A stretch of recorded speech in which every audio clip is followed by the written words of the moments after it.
Did you make this huge mistake and ruin your credit?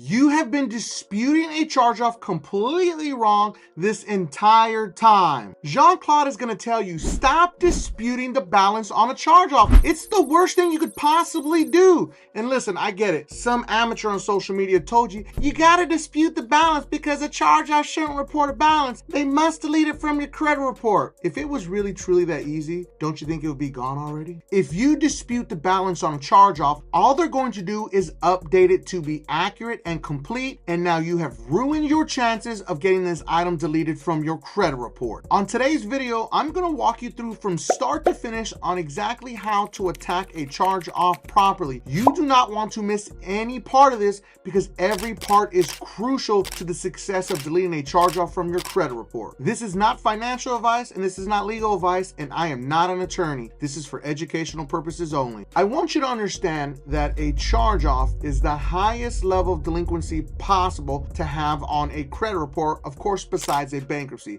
That's really the ultimately high level of delinquency. But you're going to hear a lot of amateurs on social media or people that are just straight up just trying to take your money specifically say, oh man, give me 60, 90 days. I'll get rid of those charge-offs. Really? Are you serious? Are you Jesus? I'm sorry, am I talking to Jesus right now? Oh, I didn't even know that. No, they're absolutely full of it. There is no way to know, one, if you can actually successfully delete a charge-off within 60, 90 days. And it literally took 6 months for this item to turn into an actual charge-off. You really think that it's going to be able to be deleted in 90 or 60 days? That's just being really, truly unrealistic. You are in this for the long haul. This is a marathon. It is not a sprint, especially if you're working on your credit on your own and you don't have any tactics that a real true professional has. And I want to be honest with you, really pay attention to this. Less than 3%, that's way too big of a number. Less than 2% of credit repair companies out there actually know what they're doing. That's the sad truth about it, ladies and gentlemen. They're most likely using my Metro 2 compliance software that they have no idea that I actually own. Let that sink in for a minute. We need to dispute directly with the original creditor.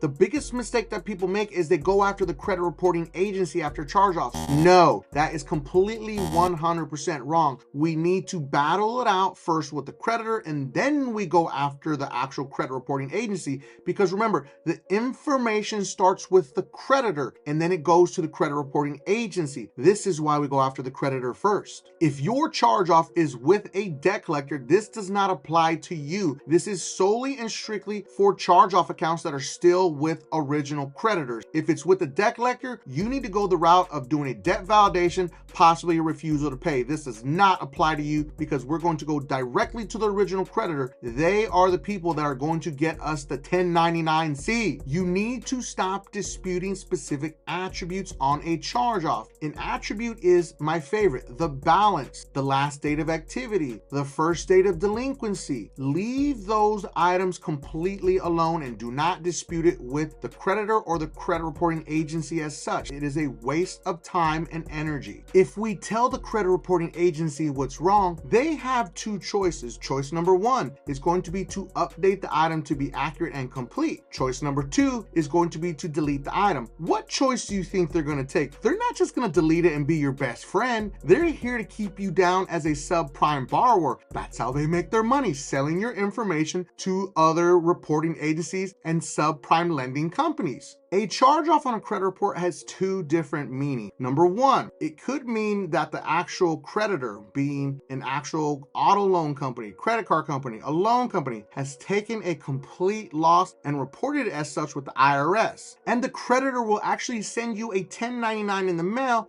and it means that the debt has been canceled, but you need to call the actual creditor, actually ask them over the phone, like, hey, I just received a 1099 in the mail about this actual debt that I had a financial hardship with. Does this mean that the debt is actually done and I don't owe any more money? And once you get it on a recorded call and they say, yes, of course, yes, you don't owe anything else, that's what we send the 1099. Hang up the phone. Congratulations, the debt is actually satisfied and canceled and you don't owe them anything else. Meaning number two, if they did not report it to the IRS, then they've just reported it as a loss on their books, and they do have the right to actually try to pursue to still collect on it or possibly sell it to a debt collector. But if you did in fact received the 1099, then guess what? The debt has been canceled and satisfied, and it has in fact been turned into taxable income. So I will tell you more towards the end on how to take care of that. So make sure you stick with me. So if you did not receive a 1099, then the debt is still active, and we need to communicate with the original creditor and get them to forgive or cancel the debt.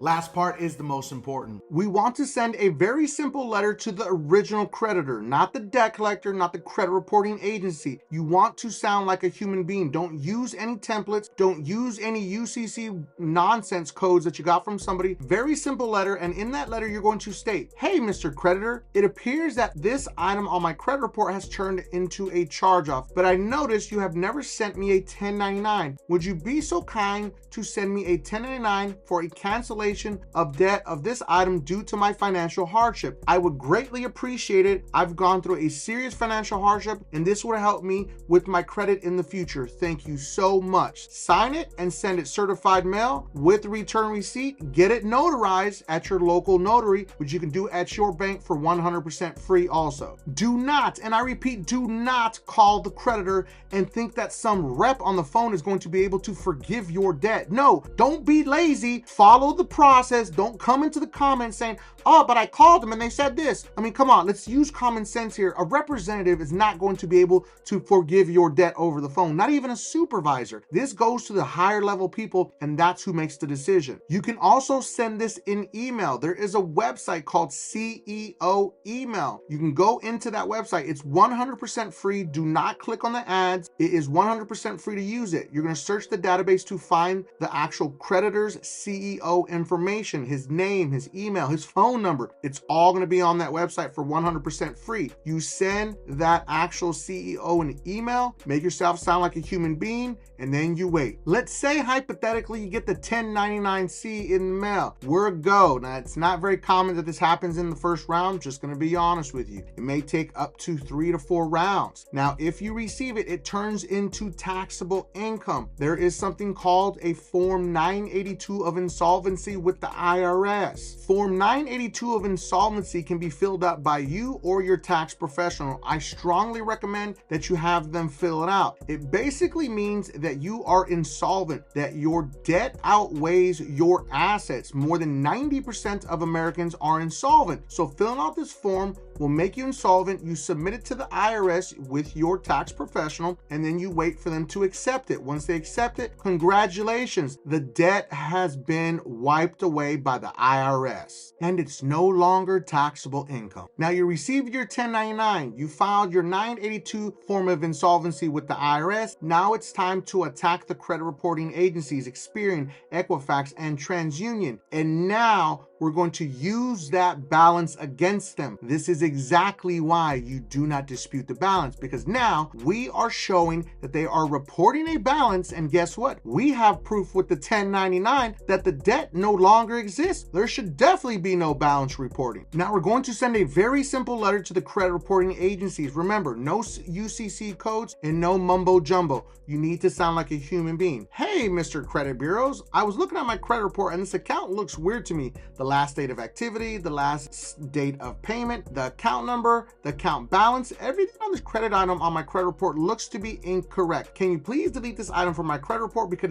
it is not accurate and it is not complete? I greatly appreciate it. You sign your letter, you get it notarized at your local bank for free, and you send it certified mail, and you wait 35 days. If you paid attention, we did not tell them exactly what was wrong because we want them to leave the balance on there because we're building a case against them. Make sure that you make copies of all of your letters that you send out, and you also get those signed and notarized at the same time when you get your original letter done. You probably got a response in the mail about 30-45 days, and it said, congratulations, this item is verified, it's yours. We did in fact see that it does belong to you. I never said it didn't belong to me. Didn't say any of that. We're gonna send a very simple response. Again, no nonsense in the letter. You're gonna say, on such date, I sent you this letter explaining to you that this item is not accurate and it's not complete, and I want this reinvestigated effective immediately because this negative item is impacting my credit reports and I want it deleted immediately. Send copies of your first letter, all of your certifications that you sent in, and you're gonna wait 30-35 days. Now, you probably got some automated response that said this item is verified to be accurate and complete and it is yours. Well, guess what? We never said it wasn't ours again. So now you have 2 rounds in the books to prove that, guess what? They did not do anything. Now you have a case. If you did in fact follow all these steps, reach out to our company, contact at Limitless Culture Group. We will get you hooked up with a consumer law attorney at no cost to you. The crazy part about this is you may be entitled to thousands of dollars worth of damages. The attorneys take their fees out of whoever they have to sue. That's the best part about this. You come out of pocket for nothing, and then the item gets permanently deleted. That is the goal here. That's the whole purpose of getting the attorneys involved. I hope you enjoyed this video. Make sure that you watch the next video because it is about how to delete collections. Completely different subject. And if you felt that I brought you a bunch of value in this video, make sure that you don't forget and subscribe to increase your credit score.